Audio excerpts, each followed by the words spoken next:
엎질러진 물은 주워 담을 수가 없었다. 집중 수행 프로그램을 주최하고 책을 내고 강의를 하고 사원을 짓는 동안에 우리는 요가와 뉴에이지 운동에 관심 있는 사람들 사이에서 인지도가 꽤 높아져 있었다. 해외에서 방문하는 영적 스승들의 집중 수행 프로그램을 주최하는 것은 우리가 해야 할 일이었던 것 같다. 하나가 끝나면 다른 하나가 오는 식으로 계속해서 요청이 들어왔기 때문이다. 사원이 완성되기도 전에 나는 역시 들어본 적 없는 영적 스승의 또 다른 집중 수행 준비를 맡게 되었다. 운명이었던지 이 스승 역시 향후 몇 년간 내 인생의 중요한 부분으로 자리매김하게 될 것이었다. 암릿 데자이, 여느 인도 스승들과는 달랐다. 그는 몇 년 전에 미국으로 건너와서 북쪽에 대규모 영성 공동체를 세웠다. 그가 사원에 도착했을 때 나는 그를 보기 위해 몰린 사람들의 어마어마한 수에 놀랐다. 집중 수행이 열린 첫째 날 밤, 사원은 인파로 가득 찼다. 아주 강력했던 프로그램이 끝난 이후 나는 아밋의 에너지에 무척 흥미가 끌렸다. 어떻게 그런 에너지가 사람에게서 나올 수 있는지를 알고 싶었다. 특히나 그는 아무도 건드리지 않았는데도 말이다. 나는 뻔뻔하게 돌진했다. 그는 우리 집에 오신 손님이니 제대로 된 주인이라면 손님이 잘 지내고 있는지 살펴보는 게 도리라고 생각하기로 한 것이다. 나는 숨을 깊게 들이쉬고 암릿이 있는 객실로 들어갔다. 그가 명상하고 있는 것처럼 보였기 때문에 나도 조용히 그 곁으로 가서 나란히 앉았다. 그의 옆에 앉는 순간 그가 느끼는 것이 내게도 그대로 느껴지는 것 같았다.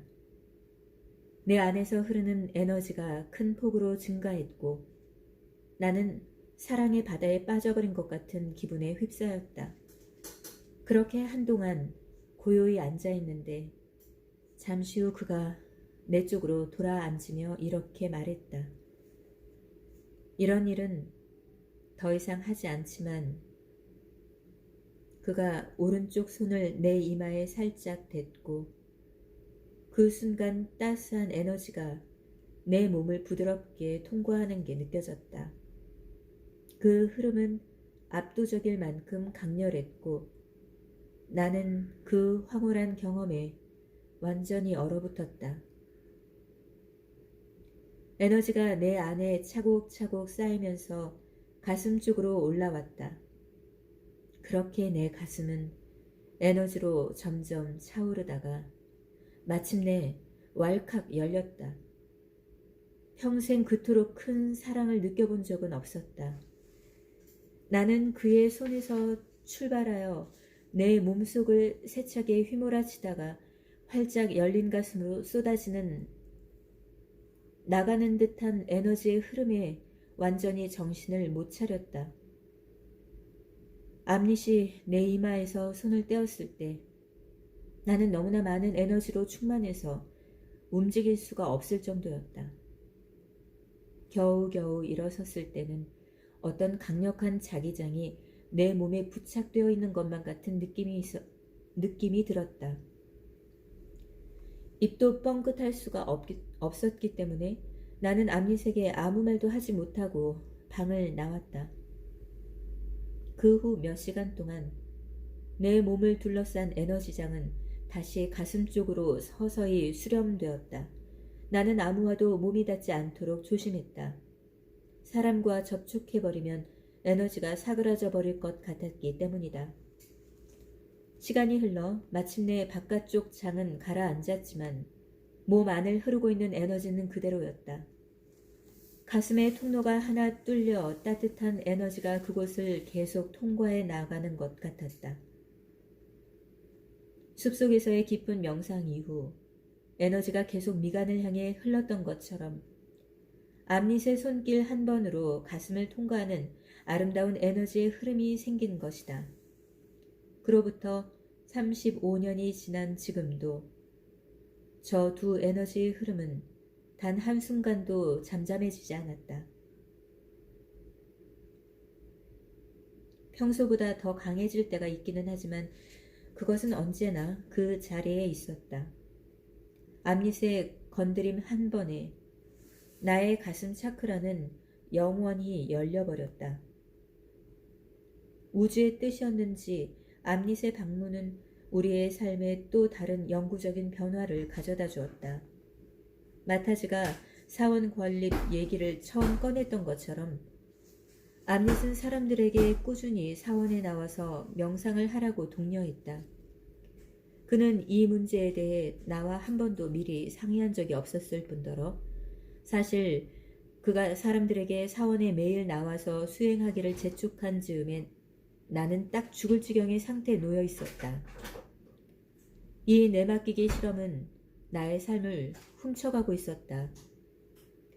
그나마 오전 명상과 저녁 명상이 내게는 신성 불가침의 시간이었는데 그런 귀한 시간을 사람들과 나누다니 나는 전혀 그럴 생각이 없었다.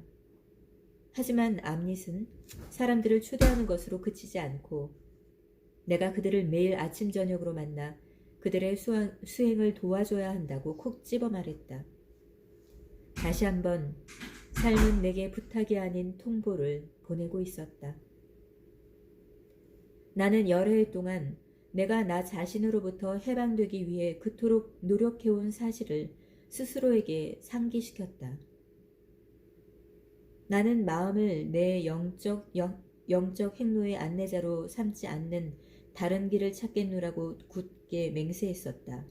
그러니 나만의 명상 시간을 타인들과 공유하는 것은 그저 삶과 추는 춤의 다음 스텝일 뿐이었다. 그때쯤 되자 뚜렷한 패턴이 보이기 시작했다. 나는 나 자신의 영적 성장보다는 다른 사람들의 영적 성장을 돕는 쪽으로 계속 강하게 밀려가고 있었다. 의식적으로는 절대로 하지 않았을 선택이었다. 나는 그런 선택을 할 만큼 현명하거나 이타적인 사람이 아니었다. 나는 그저 삶에 자신을 내맡기겠노라고 결심했고 그 삶이 나를 데려온 곳이 여기였을 뿐이다. 사원을 지을 때 내 마음은 계속 그건 어리석은 짓이라고 말하고 있었다. 일요 명상 모임은 일시적인 유행이니 이내 흐지부지 되어버릴 것이라고 했다. 곧 텅 빈 건물만 댕그라니 남게 되리라고 말이다. 나는 마음이 짓거려대는 그런 부정적인 말들을 모두 무시해버리고 사원 짓는 일에만 몰두했다. 사원 건물이 매일 아침 저녁으로 사용하게 된 즈음에 와서 나는 그 생각들을 되돌아보았다. 그 모든 일을 잘 돌이켜볼 수 있게 된 지금에 와서는 그 생각들을 더 자주 비추어 본다. 35년이 넘는 세월 동안 70명 내지 80명의 사람들이 매주 일요일 숲 한가운데에 있는 이 사원을 찾아왔다. 우리는 광고를 한 번도 한 적 없고 길을 안내하는 표지판 하나 걸어두지 않았다. 그런데도 사람들은 매주 온다. 월요일과 목요일 밤에 열리는 내 강의와 사원에서 진행되는 오전 저녁 프로그램에도 사람들은 꾸준히 나타난다. 삶은 자신의 계획을 정확히 알고 있었던 것 같은데 내 마음은 언제나 그렇듯이 아무것도 몰랐다.